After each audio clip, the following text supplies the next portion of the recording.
What if a single Ukrainian fighter jet could outthink an entire Russian air defense network and live to strike back?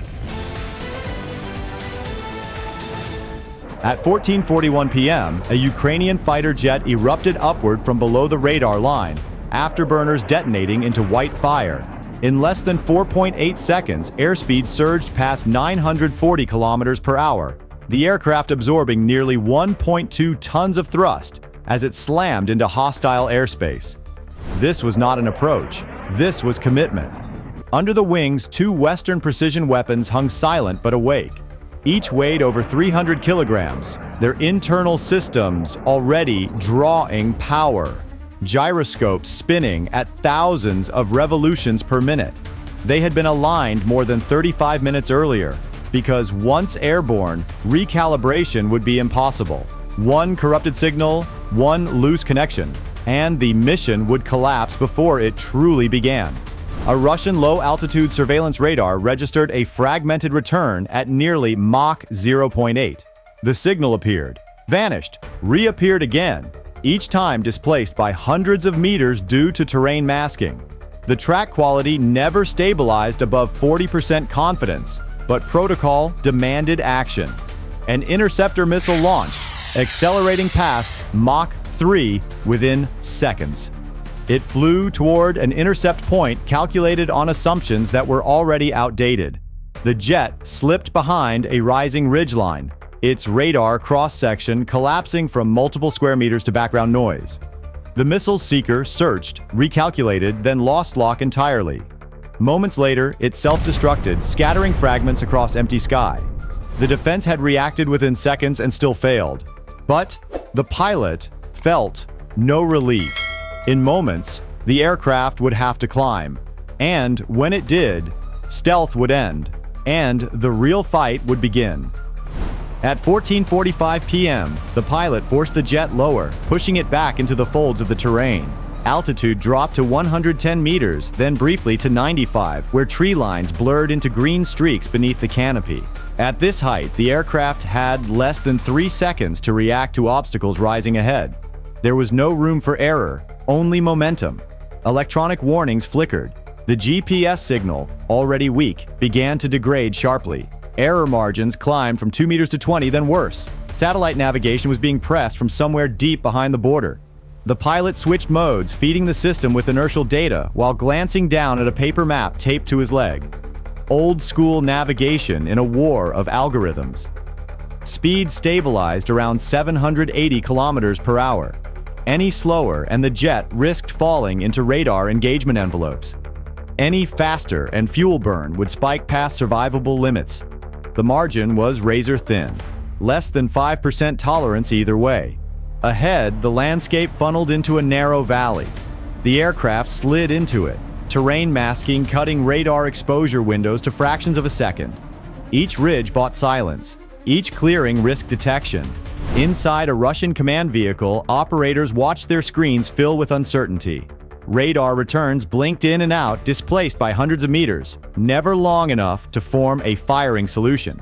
Track confidence hovered below 50%, useless for coordinated interception. But the pilot knew this advantage was temporary. Fuel readouts continued to fall. With the engine still at high demand, reserves were now shrinking towards single-digit minutes. And worse, this flight path was about to end. Ahead lay the final terrain barrier. Beyond it, the Earth flattened. There would be no more places to hide. To reach the release point, the jet would have to climb. When it did, every sensor would lock on at once. At 14:50 p.m., the jet exploded out of the valley, nose pitching sharply upward as the pilot pulled through 6.4 Gs. Altitude climbed violently, 2,500 meters, then 4,800. The engine screaming as fuel flow surged beyond 98 kilograms per minute. There was no cover now. The aircraft was fully exposed, a dark shape clawing into open sky. Below, the compound snapped into view with brutal clarity. Rectangular buildings arranged in tight grids, vehicle shelters aligned with military precision. Power generators glowing hot, armored vehicles idling, antennas alive with transmission. This was not a dormant site. It was operating at near full capacity. The pilot locked the aircraft into the attack profile. At just over 6,600 meters, airspeed stabilized near 830 kilometers per hour. The release envelope was narrow, measured in seconds. Any delay would push the weapons outside effective parameters. There was no hesitation. Both bombs released simultaneously. The aircraft jolted as over 600 kilograms of mass vanished in an instant. The two weapons dropped cleanly, side by side, their boost motors igniting almost immediately. For a brief moment, they climbed, fighting gravity, before rolling nose down and committing to a near-vertical descent. The jet broke away hard, rolling and diving to escape, leaving the weapons to finish the job alone. Below, the base had no warning. The bombs fell through the sky at over 300 meters per second, their profiles too steep for standard intercept logic. The first impact punched through reinforced roofing at the center of the compound, detonating deep inside. Concrete failed. Structural beams snapped outward. The shockwave rippled across the entire site. The second bomb struck less than a heartbeat later, slamming into the vehicle staging area. Fuel tanks ruptured instantly. Fires erupted, heat signatures spiking across every sensor. Within seconds, power collapsed. Communications went silent. The base ceased to function as a coherent installation. Above it, smoke and debris climbed into the sky. And far beyond the blast, the jet was already gone, because the strike was over, but the danger had only just begun. At 14:50 p.m., as the pilot pulled away from the blast zone, the jet dropped through 5,000 meters in seconds, speed climbing past 1,050 kilometers per hour. The airframe groaned under the stress, control surfaces fighting to keep the aircraft stable, as turbulence from the earlier climb rippled through the wings. Then the engine coughed. The left engine's exhaust temperature spiked sharply, jumping beyond safe limits. Compressor efficiency collapsed to less than 40%, and the thrust imbalance slammed the aircraft sideways. The jet rolled left without command, altitude bleeding away at nearly 30 meters per second. The pilot reacted on instinct. Right rudder, stick correction, throttle adjustments measured in millimeters. The damaged engine refused to stabilize, vibrating violently as fuel flow surged in a losing attempt to restore thrust. Fuel reserves, already tight, plunged faster than expected, burn rates exceeding 110 kilograms per minute. There was no turning back. The strike had exposed the aircraft to every sensor in the region. Radar warning indicators multiplied across the cockpit display. Long-range search radars, fire control systems, tracking beams locking in sequence. The jet's radar cross-section, once hidden by terrain, was now fully visible against open sky. The pilot pushed the aircraft lower, trading altitude for speed, trying to re-enter the radar clutter near the ground. But the engine damage made descent unstable. Every correction risked a stall. Every second increased the chance of complete failure. Behind him, smoke from the destroyed base rose in a thick column, visible from tens of kilometers away, a marker pointing directly to his escape route. This was the cost of the strike. The mission had succeeded, but survival was no longer guaranteed. And somewhere far beyond the horizon, other systems were already moving to intercept. At 1500 p.m., what had been distant search signals sharpened into something far more precise. A new symbol burned onto the pilot's display, active targeting. Somewhere behind him, an interceptor had locked in. The jet screamed just above 300 meters, racing across the terrain at nearly 980 kilometers per hour. Every vibration from the damaged engine transmitted straight through the airframe, turning the cockpit into a shaking cage. Control inputs felt heavy, delayed by fractions of a second that could mean everything. Then the missile launched. The radar warning receiver spiked violently as the threat vector snapped into place. The interceptor was fast, accelerating past Mach 4 within moments, closing the distance at over 1.5 kilometers per second. At that speed, Reaction time collapsed to single digits. The pilot deployed countermeasures. Chaff erupted behind the jet in metallic clouds, each bundle dispersing thousands of reflective strips in an attempt to confuse the seeker. Electronic jamming surged to maximum output, pushing the onboard systems toward thermal limits. Within seconds, the cockpit filled with heat warnings as the ECM pod approached shutdown temperatures. There was no room to outrun the missile. The pilot rolled hard, pulling the aircraft into a brutal defensive turn, loading the airframe with nearly 8 Gs. Vision tunneled, then dimmed at the edges. The maneuver forced the missile's seeker into a high-angle tracking problem, its guidance algorithms struggling to maintain a stable solution. The jet dropped lower, 200 meters, then 150, dragging the pursuit into ground clutter. The pilot turned perpendicular to the threat, forcing relative motion toward zero. For a brief, critical moment, the missile's logic hesitated. The lock broke. The interceptor streaked past, missing by less than 120 meters, before detonating in a flash of fragments that peppered the jet's tail. Warning lights flared, but the aircraft remained flyable. The pilot didn't slow down. He stayed low, racing toward friendly lines, knowing that one evasion did not end the hunt.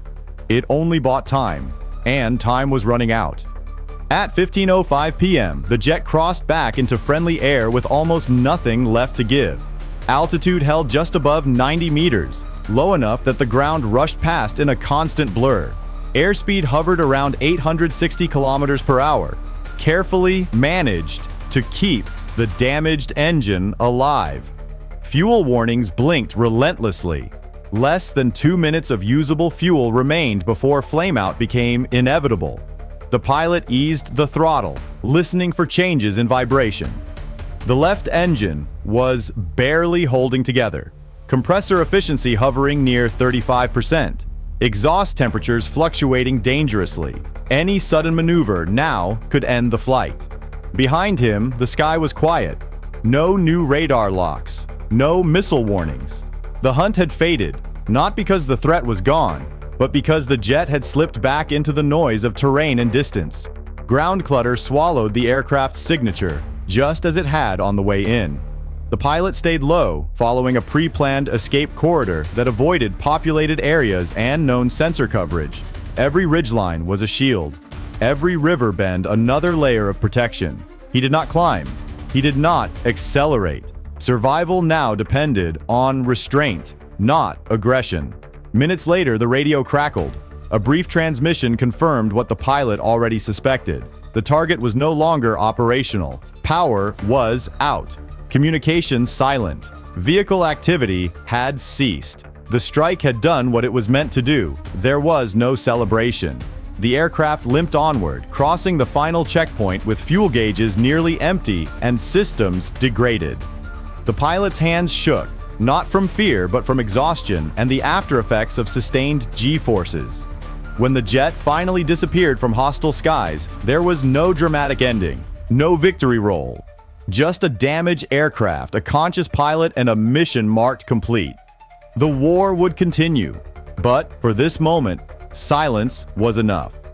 When the smoke cleared, there was no moment of celebration, no triumphant radio call, no dramatic return filmed from the ground. Just a damaged aircraft rolling to a stop, fuel tanks nearly dry, systems overheated, and a pilot who had pushed both machine and body beyond safe limits. The mission log would later mark it as a success, but nothing about it felt clean. This is what modern warfare actually looks like.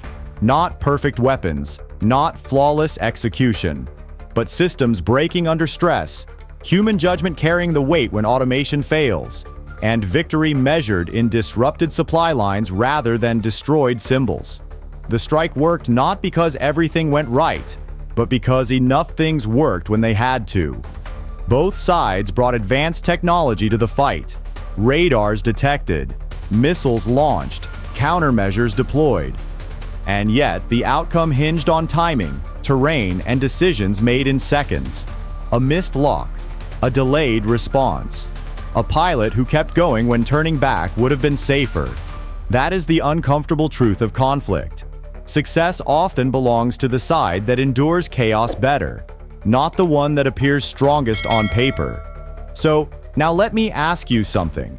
If you were responsible for that mission, knowing it would be messy, risky, and far from guaranteed, would you have authorized it? Would you have trusted one aircraft, one crew, and a narrow window of opportunity to change the situation on the ground? And if you want more stories that break down modern warfare beyond headlines and highlight what really decides battles, make sure to like the video, share your thoughts in the comments, and subscribe. Because real war is rarely cinematic, but its lessons matter.